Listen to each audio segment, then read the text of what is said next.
70 years after the founding of the United Nations, it is worth reflecting on what together the members of this body have helped to achieve. Out of the ashes of the Second World War, having witnessed the unthinkable power of the atomic age, the United States has worked with many nations in this assembly to prevent a third world war by forging alliances with old adversaries, by supporting the steady emergence of strong democracies accountable to their people instead of any foreign power,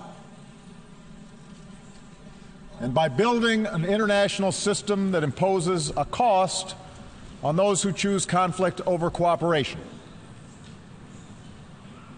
an order that recognizes the dignity and equal worth of all people.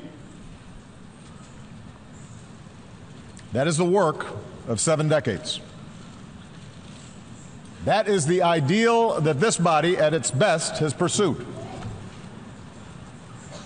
Of course, there have been too many times when, collectively, we have fallen short of these ideals. Over 7 decades, terrible conflicts have claimed untold victims.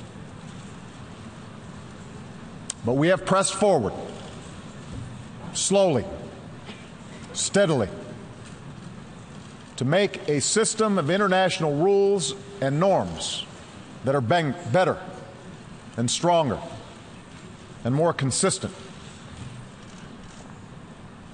It is this international order that has underwritten unparalleled advances in human liberty and prosperity. It is this collective endeavor that's brought about diplomatic cooperation between the world's major powers and buttressed a global economy that has lifted more than 1 billion people from poverty. It is these international principles that have helped constrain bigger countries from imposing our will on smaller ones and advance the emergence of democracy and development and individual liberty on every continent. This progress is real. It can be documented in lives saved and agreements forged, in diseases conquered, and in mouths fed. And yet we come together today knowing that the march of human progress never travels in a straight line, that our work is far from complete, that dangerous currents risk pulling us back into a darker, more disordered world.